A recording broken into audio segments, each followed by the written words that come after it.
Shalom saudaraku yang kekasih dalam Kristus Yesus. Tentu hari ini lebih baik daripada kemarin, dan hari esok pasti lebih baik dari hari ini. Sebab kita selalu bersama-sama dengan Tuhan kita Yesus Kristus, sebab Dia datang untuk memberi hidup dan memberinya dalam segala kelimpahan.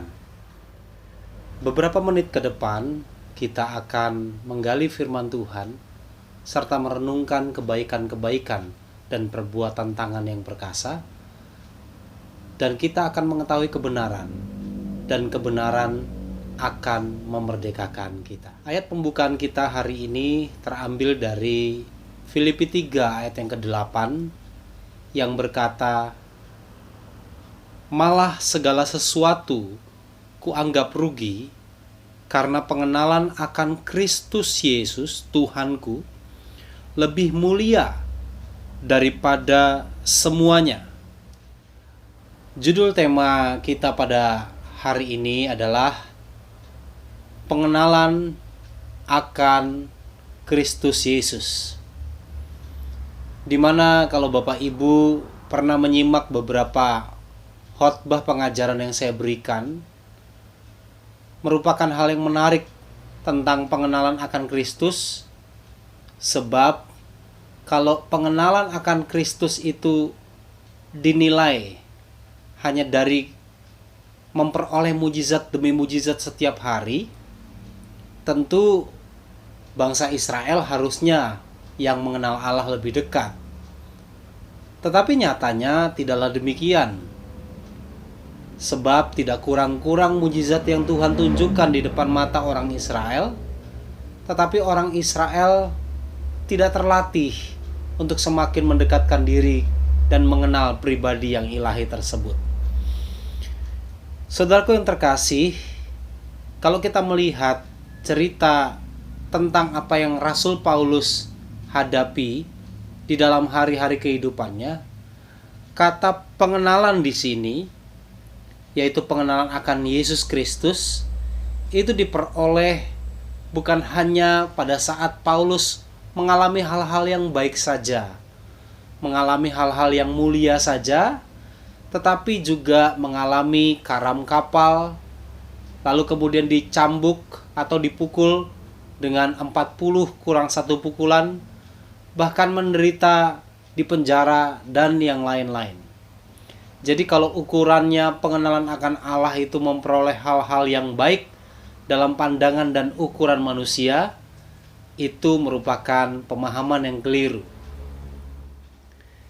Saudara yang terkasih, kata pengenalan dari bahasa aslinya disebut dengan ginosko, yang artinya adalah sexual intercourse between man and woman, atau hubungan yang intim sepasang suami istri.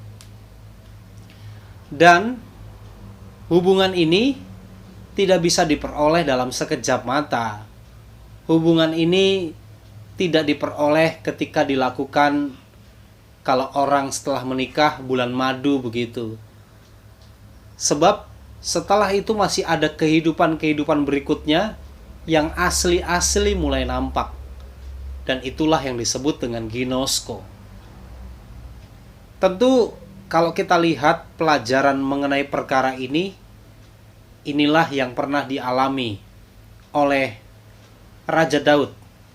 Jauh hari sebelum dia jadi raja, dia merupakan pribadi yang intim dengan Tuhan, bergaul dalam segala situasi, baik itu di padang gurun, baik itu di rumah orang tuanya, ataupun melakukan aktivitas-aktivitas yang lain.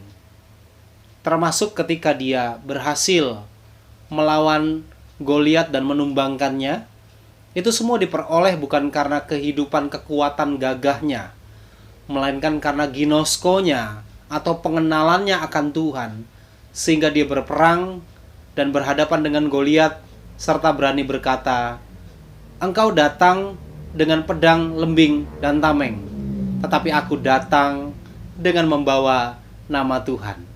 Di situ Daud memberitahukan bahwa dia mengenal sekali pribadi Tuhan melalui hubungannya yang disebut dengan ginosko tadi. Dan sampai Tuhan angkat Daud menjadi raja dan berkuasa serta memerintah kurang lebih 40 tahun. Dan di masa akhir-akhir hidupnya, dia memiliki keturunan yang meneruskan kerajaan yang namanya Salomo. Tetapi kita tahu ternyata sekalipun Salomo berhasil membangun kerajaannya begitu luar biasa, bahkan bangunan kerajaannya begitu megah, bahkan dia juga yang membangun bait Allah dan seluruh perabotannya dilapis dengan emas. Tetapi ternyata pada akhir hidupnya, Salomo lebih mencenderungkan hatinya kepada allah-allah lain yang dipercaya oleh istri-istrinya. Mengapa itu semua terjadi? Karena ginosko itu. Karena pengenalan akan Tuhan itu kurang. Sebab itu ketika Daud sebelum dia mati, dia berkata kepada anaknya Salomo yang terdapat dalam 1 Tawari 28 ayat yang ke-9. Ayat ini begitu memberkati saya sekali. Dikatakan demikian, "Dan engkau, anakku Salomo, kenalah Allahnya ayahmu dan beribadahlah kepadanya dengan tulus ikhlas dan dengan rela hati." Kenapa menjelang matinya Daud mewariskan satu perkataan ini, "Kenalah Allahnya ayahmu" atau Allahnya nenek moyangmu? Karena ternyata kesuksesan atau keberhasilan bukan ditunjukkan dari apa yang nampak fisik, sekalipun itu juga dapat. Tetapi yang sesungguhnya adalah pengenalan akan Kristus mampu mempertahankan eksistensi kehidupan hati dan pikiran tetap tertuju kepada Tuhan. Saudaraku yang terkasih dalam Kristus Yesus, pada akhirnya perlu saya sampaikan di sini betapa pentingnya pengenalan akan Kristus Yesus. Sebab ternyata Salomo pada waktu itu belum mengalami pengenalan, tetapi baru perkenalan saja dengan Tuhan.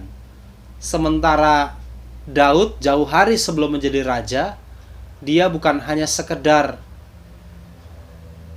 perkenalan dengan Tuhan, tapi mengalami terus lebih dalam lagi, yaitu pengenalan akan Tuhan. Karena itu, hari ini nasihat rohani kepada kita semua, agar kita bukan hanya sekedar perkenalan dengan Tuhan, melainkan lebih dalam lagi, yaitu mengenal pribadinya atau ginosko terhadapnya, yaitu hubungan lebih intim. Dan percayalah, bukan berarti sesuatu yang baik terus kita peroleh melalui hubungan itu, bukan sesuatu jalan yang mulus ketika hubungan itu terbangun, tetapi dapat menghadapi segala sesuatunya bersama-sama dengan Tuhan. Dan pasti setiap persoalan ada solusi, setiap masalah ada jalan keluar, setiap persoalan-persoalan ada hal-hal yang disebut dengan mujizat yang kita alami hari demi hari. Salam kebenaran yang memerdekakan.